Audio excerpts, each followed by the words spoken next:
All right, what's up, you guys? So I'm gonna try and make this intro short and sweet. Been dealing with some whining, kind of a grind, kind of like a vibrating noise. It's only on the interior of my truck, not on the exterior. You can't hear it outside by the engine, but underneath the driver's side by the brake pedal, it's kind of like a leak, an air leak sound. I don't know, super annoying, but I'll post it throughout the video. You guys can see some examples, stuff like that. Show you what my fix was and what the problem was. 2017 Dodge Ram 2500. It's got about 84,000 miles on it. Power steering pressure hose from the hydroboost to the pump. Not the hydroboost to the gear, but the hydroboost to the pump. That was my issue, maybe you guys' issue as well, but here we go.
All right, so hopefully you guys could hear that, that noise that was coming down by the brake pedal. Actually had it taken into Dodge twice, just because I was super fed up with the noise. And the first time they had it, they actually said that the hydroboost had failed and they replaced the whole hydroboost system. Turns out that wasn't even the right part that they needed to fix or replace. $1,500 later, whatever, I'm super annoyed.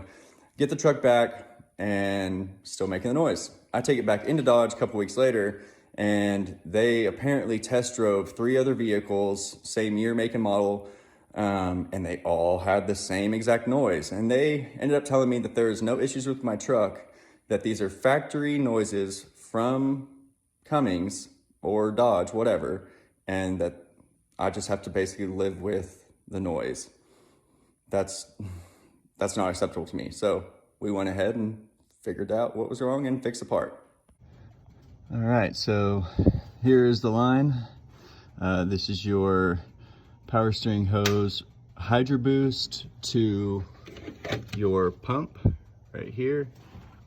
That line right there is the one that we connected. You just feed that back through and connect it to your pump. This was a 7/8, this was a 3/4 inch.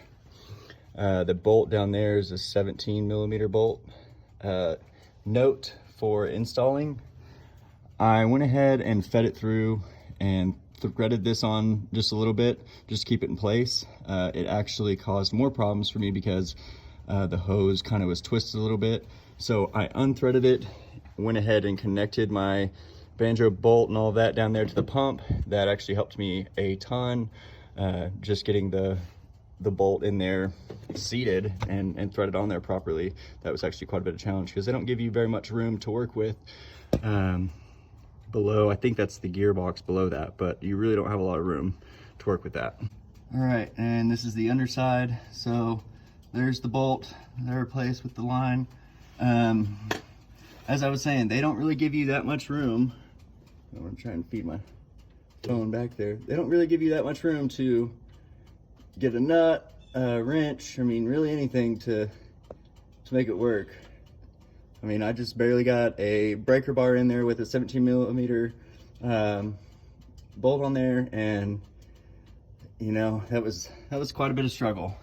They also didn't help you out with the draining. It drains all, I'm assuming again, this is the gearbox, it drains all over the gearbox and down over everything. So that's another fun thing Dodge decided they just didn't really give a shit about. But yeah, I mean, it's doable, but it's a pain in the butt. So just be ready. At least mine was tighter than all get out. It didn't feel like it was only 23 foot-pounds of torque. It felt like it was glued on there. But yeah, there it is, right there. All right, so here is the old hose that I disconnected from the truck, and I went ahead and cut it up just to kind of look and see what was going on. First thing I noticed was the spacing between the Teflon liner and the actual tubing itself. I don't know if that's normal, standard, but I will post like a little screenshot from a video that I saw from another guy's tube that he had cut up as well, and it doesn't look near as drastic as mine does. I mean, I think it's drastic, but it may not be. Then I shook this tube, this end out, and this actually fell out. And then you can look right here, got the wrong end again. Look right here, there's a crack, and it goes all the way through this little Teflon tube. Sure enough, I'm pretty sure this is my culprit, but I'll do more test driving and just confirm everything. But yeah, I'm pretty sure if you've got the same issues, same noises or whatever, I'd definitely check out this hose before anything else and see what you got, because obviously they still haven't fixed their design or fixed their problems they have in the past.